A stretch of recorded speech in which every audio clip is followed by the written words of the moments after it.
Election commission ने PTI के intra party इंतखाबात के खिलाफ दरखास्तें इब्तदाई समात के लिए मंजूर कर ली। तहरीक इंसाफ को नोटिस जारी। मजीद समात 12 दिसंबर को होगी। वकील अकबर एस बाबर ने 5 रुकनी कमीशन से इंट्रा पार्टी इलेक्शन दोबारा करवाने की इस्तदा की। म्यांमार खैबर पख्तूनख्वा ने रिमार्क्स किए कि अब दोबारा इंट्रा पार्टी इंतखाबात को भूल जाएं। पहले इलेक्शन कराने का मौका दिया था, अब नहीं करवाए तो उसके असरात होंगे।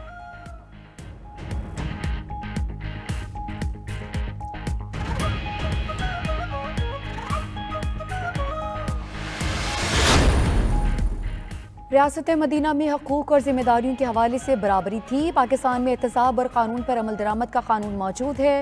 निगरान वज़ीर-ए-आज़म अनवारुल हक काकड़ की आगा खान यूनिवर्सिटी के तलबा से खसूसी गुफ्तगू। बोले, आज़ादी इज़हार राय को मुस्बत और तामीरी होना चाहिए। अपोजिशन में सब ठीक है, हुकूमत में आते ही आज़ादी इज़हार जहर लगने लगती है।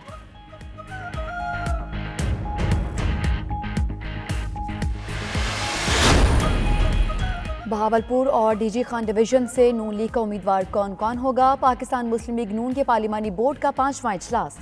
लीगी कायद नवाज शरीफ और शहबाज शरीफ की ज़ेर सदारत इजलास में मरियम नवाज शरीफ, इलेक्शन सेल के सरबराह इसाक डार, सेक्रेटरी जनरल एहसन इकबाल और पंजाब के सदर राना सनाउल्लाह भी शरीक।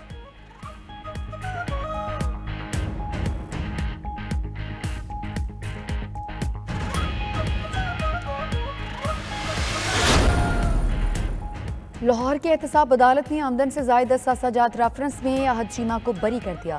एहतसाब अदालत के जज अली जुल्करनैन अवाद ने फैसले में कहा कि अहद चीमा के खिलाफ इल्ज़ामात साबित नहीं हुए। नैब की जानिब से भी अहद चीमा को बरियत पर कोई एतराज़ नहीं किया गया।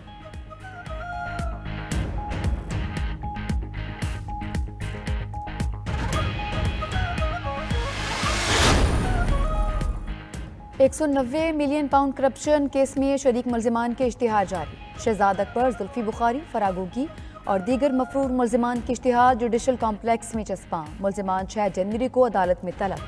एहतसाब अदालत में दायर रेफरेंस में साबिक चेयरमैन पीटीआई और बुशरा बीबी भी नामजद। उधर शहजाद अकबर की गिरफ्तारी के लिए इस्लामाबाद पुलिस का FIA से राबिता खत लिख दिया।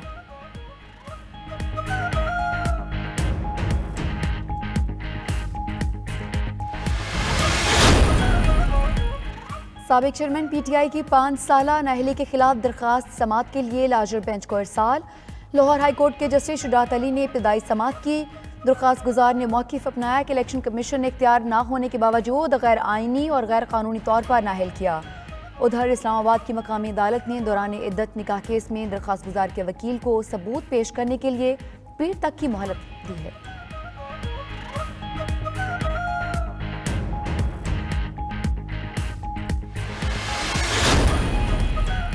लाहौर हाई कोर्ट ने PP 35 वजीराबाद और PP 59 गुजरांवाला की नई हल्काबंदियां कलअदम करार दे दी हैं। इलेक्शन कमीशन को दोबारा जायजा लेने की हिदायत। उधर कौमी असम्बली के हल्का NA 35 कोहाट की हल्काबंदी इस्लामाबाद हाई कोर्ट में चैलेंज। अदालत ने इलेक्शन कमीशन से पीर तक जवाब तलब कर लिया।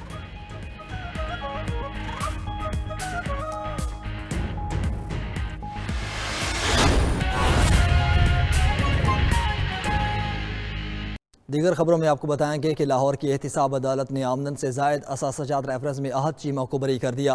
एहतिसाब अदालत के जज अली जुल्करनैन अवाद ने फैसले में कहा कि अहद चीमा के खिलाफ इल्ज़ामात साबित नहीं हुए। नैब की जानिब से भी अहद चीमा की बरीयत पर कोई एतराज़ नहीं किया गया। तफसीलात बताएंगे हमारे नुमाइंदा शकील सईद हमारे साथ मौजूद है। शकील, बताएगा इस फैसले के हवाले से। जी बिल्कुल, एहतसाब अदालत लाहौर ने निगरान वज़ीर-ए-आज़म के मुशीर अहमद खान चीमा के खिलाफ आमदन से ज़ायद सासाजात रेफरेंस का फैसला जारी कर दिया है। अदालत ने अहद खान चीमा को सासाजात रेफरेंस से बरी करने का जो है हुक्म जारी कर दिया है। अदालत ने अहद खान चीमा की बरीयत की दरखास्त जो है वो मंजूर कर ली है। अहद खान चीमा के खिलाफ इल्ज़ामात जो है नहीं हुए। अदालत ने अहद चीमा की बरीयत की दरखास्त पर महफूज फैसला जो है वो सुनाया है और फैसले में कहा है कि अहद चीमा के खिलाफ जो है इल्जामात साबित नहीं हो सके। एहतसाब अदालत के जज जुल्करनैन अवान ने जो है वो फैसला सुनाया है। अहद खान चीमा एहतसाब अदालत में आज हाजिरी के लिए पेश हुए। अहद खान चीमा के वकील अमजद परवेज ने बरीयत की दरखास्त पर जो है वो दलाइल दिए थे। नैब प्रोसिक्यूटर की जानिब से भी जो है वो दलाइल दिए गए। नैब ने अहद खान चीमा को सासाजात रेफरेंस में जो है वो क्लीन चिट जो है वो दे दी है। प्रोसिक्यूटर का अदालत में कहना था कि अहद चीमा की बरीयत पर उन्हें कोई अहद चीमा को बरी कर दिया गया। शकील सईद, आप तफसीलन आगाह कर रहे थे, आपका शुक्रिया। रवां साल एयरलाइन इंडस्ट्री के लिए मुस्बत करार। इंटरनेशनल एयर ट्रांसपोर्ट एसोसिएशन ने आउटलुक रिपोर्ट जारी कर दी है। IATA के मुताबिक आलमी सतह पर एयरलाइन इंडस्ट्री ने रवां साल $23 अरब से जायद मुनाफा कमाया है। मज़ीद तफसीलात जान लेते हैं जाहिद खोकर से। जाहिद, इस रिपोर्ट में क्या इंकशाफात किए गए हैं? जी बिल्कुल, इंटरनेशनल एयर ट्रांसपोर्ट एसोसिएशन ने एयरलाइन इंडस्ट्री के मुतालिक जो रिपोर्ट है 2023 की वो जारी कर दी है और साल 2023 में एयरलाइन इंडस्ट्री के लिए मुस्बत करार दे दिया गया है। ये भी कहा गया है कि एयरलाइन सनत 2023 में मुकम्मल बहाल हो गई और ये भी कहा गया है कि आलमी सतह पर एयरलाइन इंडस्ट्री किसी तरह से नॉर्मल सतह पर आ गई है और ये भी कहा गया है कि आइंदा साल 2024 में एयरलाइन इंडस्ट्री का खालिस मुनाफा $25 अरब तजावज कर जाएगा। एयरलाइन शोबा मुकम्मल तौर पर सही तो बहाल हो जाएगा। आइंदा साल मुस्बत होगा। जाहिद खोकर, आपका शुक्रिया। और आपको बताएंगे 190 मिलियन पाउंड स्कैंडल। साबिक चेयरमैन PTI के शरीक मुल्जिमान के इश्तिहारात जारी कर दिए गए। एहतसाब अदालत इस्लामाबाद के जज मोहम्मद बशीर के अहकामात पर शहजाद अकबर, जुल्फी बुखारी, फराह गोगी और दीगर मफरूर मुल्जिमान के इश्तिहार जुडिशल कम्प्लेक्स में चिस्पा कर दिए गए। शहजाद अकबर, जुल्फी बुखारी और दीगर शामिल हैं जिनके इश्तिहार जुडिशल कम्प्लेक्स में चिस्पा किए गए। अदालती अहकामात के बाद ज़ियाउल मुस्तफ़ा और दीगर मफरूर मुल्जिमान के इश्तिहारात भी जारी किए गए हैं। आपको बताएंगे 190 मिलियन पाउंड का ये केस है जिसमें एहतसाब अदालत ने 6 जनवरी को इश्तिहार के ज़रिए मुल्जिमान को तलब कर लिया और मुल्जिमान के इश्तिहारात चिस्पा करने की हिदायत की गई। रेफरेंस में साबिक चेयरमैन PTI और बुशरा बीबी भी नामजद हैं। अवामी मुस्लिम लीग के सरबराह शेख रशीद का कहना है कि सिर्फ 40 दिन का चिल्ला काटा है, किसी ने तंग नहीं किया। वो रावलपिंडी से बाहर सियासत नहीं करते, उनकी 2 हलकों की छोटी सी सियासत है। वो रावलपिंडी में मीडिया से गुफ्तगू कर रहे थे।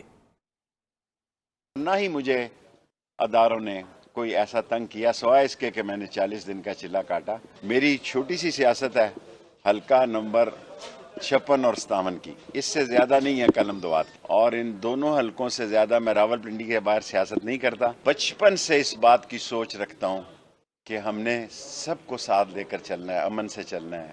अल्लाह जिसको चाहता है इज्जत देता है और मुझे अल्लाह से पूरी उम्मीद है कि हमने इस शहर में तालीम की बेशबा खिदमत की है। हमने 60 तालीमी इदारे बनाए हैं